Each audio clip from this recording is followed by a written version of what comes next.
दोस्तों नमस्कार। अपने चैनल पे मैं विजय प्रकाश आपका हार्दिक स्वागत करता हूं। दोस्त, अक्सर ऐसा क्यों होता है कि कभी कभी हम खुद पे भी बिलीव नहीं कर पाते हैं। जैसे ही हमारे जीवन में कुछ समस्याएं, कुछ परेशानियां, कुछ मुश्किल हालातें आती हैं तो हम खुद पे भी शक करने लगते हैं कि कहीं हमने जाने अनजाने में गलत डिसीजन तो नहीं ले लिया, और सोचने लगते हैं कि शायद हम वो कभी नहीं कर पाएंगे, कभी नहीं बन पाएंगे जो हमने सोचा है। हम ऐसी बहुत सारी चीज़ों की कल्पना करने लगते हैं जिसके फ्यूचर में गलत हो जाने का हमें भय हो जाता है। दोस्त, ये जो हमारा मानव मन है यह बहुत ही पावरफुल चीज़ है, लेकिन यह सबसे विनाशकारी भी हो सकता है। कभी कभी हम अपने मन और भावनाओं पे कंट्रोल नहीं कर पाते हैं और अविश्वास की भावना जन्म लेने लगती है हमारे अंदर, जो कि बहुत अधिक खतरनाक है। दोस्त, जब महाभारत का युद्ध आरंभ होने वाला था तब कौरव दल से दुर्योधन और पांडव दल से अर्जुन श्री कृष्ण के पास सहायता लेने के लिए पहुंचे। उस समय श्री कृष्ण अपने शयन कक्ष में विश्राम कर रहे थे। जल्दी जल्दी में यानी होशियारी करके दुर्योधन उनके सिरहाने जाकर खड़ा हो गया और अर्जुन उनके चरणों में जाकर बैठ गए। अब ये दोनों इंतजार करने लगे श्री कृष्ण के जागने का। फिर जैसे ही श्री कृष्ण की आंखें खुली तो सबसे पहले उन्होंने अपने सामने अर्जुन को देखा। उन्होंने अर्जुन को देखते ही पूछा, अर्जुन तुम्हें क्या चाहिए? अर्जुन के कुछ कहने से पहले ही दुर्योधन बोल पड़ा कि पहले मैं आया हूं, इसलिए आप पहले मुझे दीजिए जो मैं मांगता हूं। इस पर श्री कृष्ण ने कहा, मैं मानता हूं कि पहले तुम आए हो, किंतु मेरी नजर सबसे पहले अर्जुन पे पड़ी है, इसीलिए पहले मांगने का हकदार अर्जुन ही हुआ। अर्जुन तुमसे उम्र में भी छोटा है, उस हिसाब से भी अगर हम देखें तो पहले मांगने का हक अर्जुन को ही है। दोस्त, अर्जुन ने श्री कृष्ण से कहा, आप इस युद्ध में मेरी सहायता करिए। श्री कृष्ण बोले, एक तरफ तो निहत्था मैं हूं जो कि युद्ध में शस्त्र नहीं उठाऊंगा, युद्ध नहीं करूंगा, और दूसरी तरफ मेरी यह नारायणी सेना है। अब तुम निर्णय करो कि तुम्हें इन दोनों में से क्या चाहिए। दोस्त, अर्जुन ने कहा, प्रभु मुझे सिर्फ आप चाहिए, मुझे सिर्फ आपकी जरूरत है। अर्जुन की बातें सुनकर दुर्योधन मन ही मन बड़ी खुश हुआ कि अकेले निहत्थे श्री कृष्ण को लेकर भला युद्ध में अर्जुन क्या कर लेगा। बहुत अच्छा हुआ कि मुझे बिन मांगे ही नारायणी सेना मुझे मिल गई, और वह खुश होकर वहां से चला गया। दुर्योधन के चले जाने के बाद श्री कृष्ण ने अर्जुन से पूछा, अर्जुन तूने इतनी शक्तिशाली नारायणी सेना छोड़कर सिर्फ मुझे क्यों मांग लिया, मुझ निहत्थे को क्यों चुन लिया? फिर अर्जुन ने कहा, केशव मुझे आप पर इतना अधिक विश्वास है कि ऐसी एक तो क्या हजारों नारायणी सेना मिलकर भी आपके सामने नहीं टिक सकती। दोस्त, अगर ऐसा ही विश्वास, ऐसा ही भरोसा हमें हमारे परमात्मा के लिए हो जाए तो दुनिया की हजार मुश्किलें भी मेरे उस परमात्मा के आगे नहीं टिक सकती। अगर विश्वास हो तो दुनिया की बड़ी से बड़ी मुसीबतें भी हमारा कुछ नहीं बिगाड़ सकती। दोस्त, एक और भी बड़ी बढ़िया प्रसंग है महाभारत का। महाभारत का युद्ध चल रहा था। दुर्योधन ने भीष्म पितामह से मिलकर बड़े कठोर वचन कहे कि आप युद्ध भले ही हमारे तरफ से कर रहे हैं, लेकिन आपका अंदर से मन पांडवों से मिला हुआ है। आप अपने अंतर मन से सिर्फ उन्हीं की भला चाह रहे हैं, आप सिर्फ दिखावे के लिए हमारी ओर से युद्ध कर रहे हैं। भीष्म पितामह दुर्योधन की इस तरह की बातें सुनकर बहुत क्रोधित हुए। उन्होंने कहा कि अगर ऐसा है तो आज मैं प्रतिज्ञा लेता हूं, कल या तो मैं नहीं रहूंगा या फिर अर्जुन नहीं रहेगा। इस भीष्म द्वारा लिए गए प्रतिज्ञा को लगभग सभी लोगों ने सुना। जब श्री कृष्ण को इस प्रतिज्ञा के बारे में पता चला तो वे इधर उधर अर्जुन को ढूंढने लगे, और ढूंढते ढूंढते जब अर्जुन के कक्ष में पहुंचते हैं तो देखा कि अर्जुन तो बड़ी मजे से सो रहा है। उन्हें लगा कि शायद अर्जुन को भीष्म पितामह द्वारा लिए गए प्रतिज्ञा के बारे में कुछ भी नहीं पता होगा, तभी यह इतनी चैन की नींद सो रहा है। फिर श्री कृष्ण ने अर्जुन को जगाया और पूछा कि तुम्हें कुछ पता भी है कि आज क्या हुआ है? अर्जुन ने कहा, मुझे सब पता है। श्री कृष्ण ने पूछा, बताओ तुम्हें क्या पता है? अर्जुन ने कहा, भीष्म पितामह ने प्रतिज्ञा की है कि कल या तो अर्जुन नहीं रहेगा या फिर भीष्म नहीं रहेगा। फिर अर्जुन ने कहा, हे केशव, आज मैंने सारा दिन जमकर युद्ध किया है और मुझे फिर कल युद्ध करना है, इसलिए मुझे थोड़ी देर विश्राम कर लेने दीजिए। श्री कृष्ण ने कहा कि जब तुम्हें भीष्म पितामह के प्रतिज्ञा के बारे में पता है कि कल या तो अर्जुन नहीं रहेगा या फिर भीष्म नहीं रहेगा, उसके बाद भी तुम कैसे विश्राम कर सकते हो इतने निश्चिंत होकर? क्या तुम्हें कल की कुछ भी चिंता नहीं हो रही है? श्री कृष्ण के चरणों में अर्जुन गिर पड़े और कहने लगे कि जिसकी चिंता में व्याकुल होकर आप इधर से उधर भटक रहे हो, जिसकी सारी चिंताएं आपने अपने कंधों पर उठा रखी है, उसका भला कोई क्या बिगाड़ सकता है? वह तो कोई मूर्ख इंसान ही होगा जो अपनी चिंता खुद करे। जिनका भी परमात्मा में विश्वास होता है वे बड़ी से बड़ी मुसीबतों से भी बाहर आ जाते हैं। दोस्त, उस महाभारत के युद्ध में एक दिन अर्जुन का और राजा भगदत्त का युद्ध चल रहा था और उस महाभारत के युद्ध क्षेत्र में एक चिड़िया अपने बच्चों के साथ फंस गई थी। बच्चे अभी उड़ने लायक थे नहीं, वह करे तो क्या करे, उन्हें सुरक्षित कहां और कैसे ले जाए।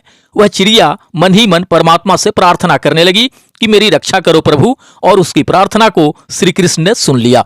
राजा भगदत्त एक बहुत ही विशाल हाथी पे बैठा हुआ था और जब अर्जुन भगदत्त से युद्ध कर रहे थे तो अर्जुन का एक तीर उस हाथी के गले में बंधे बड़े से घंटे पे जाके लगा। वह विशाल घंटा चिड़ियों के ऊपर जाके गिरा। विडंबना देखिए कि सारा दिन वहां पर घमासान युद्ध होता रहा, हजारों लाखों योद्धा मरते रहे, और जब उस दिन समाप्ति हुई युद्ध की तो अर्जुन को श्री कृष्ण लेकर उस घंटे के पास आए और उस घंटे को उठाने के लिए कहा अर्जुन से। जब अर्जुन ने उस विशाल से घंटे को उठाया तो उस घंटे के नीचे वह चिड़िया अपने बच्चों के साथ बिल्कुल सुरक्षित बैठी हुई थी। अर्जुन इसे देखकर आश्चर्य में भर गए कि इतने घमासान युद्ध के बीच में ये सब चिड़िया बच कैसे गई। इस पर अर्जुन से श्री कृष्ण ने कहा, ये इसलिए बच गई क्योंकि इन्हें परमात्मा पे पूरा विश्वास था, उनके अपनी आस्था पे, अपनी प्रार्थना पे पूरा विश्वास था। आज इनके विश्वास ने ही इनकी रक्षा की है। सारा खेल विश्वास का ही है। आपको ऐसे एक नहीं बल्कि हजारों लाखों मिसाल मिल जाएंगे जिनके विश्वास ने उनके कठिन समय में, उनके मुसीबत भरे समय में उनकी रक्षा की है। उनकी प्रार्थनाओं ने उनके जीवन में बहुत बड़ा चमत्कार किया है। अगर आपके भी जिंदगी में कभी कोई मुश्किलें आए, कोई मुसीबत की घड़ी आ जाए, जब आपको लगे कि आपकी बुद्धि, आपकी शक्ति, आपका सामर्थ्य कुछ भी काम नहीं कर रहा है, आप चारों तरफ से फंस गए हैं, आपको उसमें से बाहर निकलने का कोई भी रास्ता नजर नहीं आ रहा हो, तो ऐसी परिस्थिति में अगर आप परमात्मा पे विश्वास करते हैं, अपनी प्रार्थना पे विश्वास करते हैं, तो यकीन मानिए आपकी वो प्रार्थनाएं, आपकी वो दुआएं, आपका वो विश्वास आपको बड़े से बड़े संकट से भी बाहर निकाल के ले आएगा।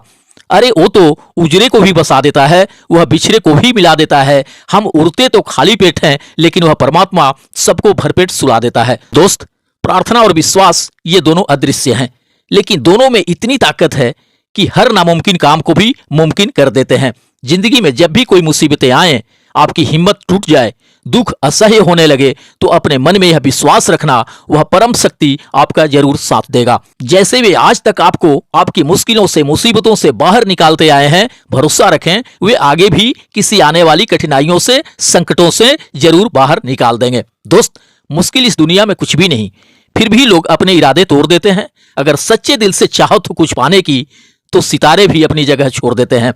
दोस्त, हमारे मन मुताबिक किसी काम का परिणाम नहीं मिलने से हम हार मानने लगते हैं। हम ये विश्वास ही नहीं कर पाते कि हम जीतेंगे। एक गांव में एक छोटी सी कुटिया में एक साधु रहा करते थे। उनका एक बात चारों तरफ बड़ी प्रसिद्ध था कि वे जब भी नाचते थे तभी बारिश होती थी। गांव के लोगों को जब भी बारिश की जरूरत होती तब वे लोग उस साधु के पास जाते और उनसे अनुरोध करते कि वो नाचें, और जब साधु नाचने लगते तब बारिश होती ही होती थी। समय बीतता रहा। फिर कुछ दिनों के बाद उस गांव के 4 लड़के जो कि शहर में रहते थे अपने गांव घूमने आए, और जब उन्हें उस साधु की बात पता चली कि साधु के नाचने से बारिश होती है तो उन्हें इस बात पे यकीन नहीं हुआ। शहरी पढ़ाई लिखाई के घमंड में वे गांव वालों को चुनौती दे दिए कि हमारे भी नाचने से बारिश होगी, और अगर हमारे नाचने से बारिश नहीं हुई तो यह पक्का मान लें कि फिर साधु के भी नाचने से नहीं होगी। अगले दिन सुबह उन 4 लड़कों को लेकर गांव वाले साधु के कुटिया पे पहुंचे। साधु को सारी बातें बता दिए गांव वालों ने, और वे लड़के नाचने के लिए तैयार हो गए। उस 4 में से एक लड़के ने नाचना शुरू किया। आधा घंटा बीत गया, बारिश नहीं हुई। फिर वो लड़का थक कर बैठ गया। फिर दूसरे लड़के ने नाचना शुरू किया, और लगातार 1 घंटे तक नाचने के बाद वो दूसरा लड़का भी थक कर बैठ गया, बारिश नहीं हुई। उसके बाद बाकी बचे 2 लड़कों ने भी वैसे ही किया, पर बारिश नहीं हुई। अब नाचने की बारी उस साधु की थी। साधु ने नाचना शुरू कर दिया। 1 घंटे बीत गया पर बारिश नहीं हुई, लेकिन साधु फिर भी नहीं रुका। वह नाचते रहा। नाचते नाचते 2 घंटे भी बीत गए पर बारिश नहीं हुई।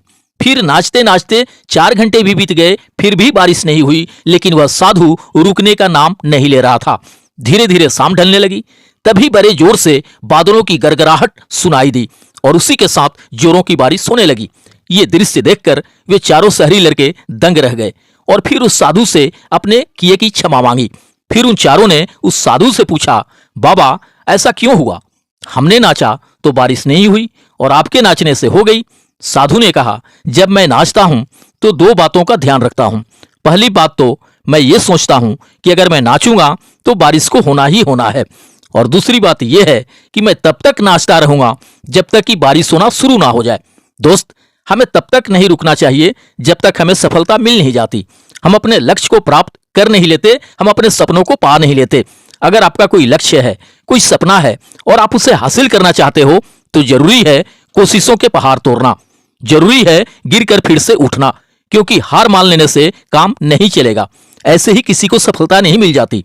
खुद पर भरोसा रखकर, ईश्वर पर भरोसा रखकर ही मैदान में उतरना पड़ता है और यह ठानना पड़ता है कि चाहे कुछ भी हो जाए पर मैं रुकने वाला नहीं हूं।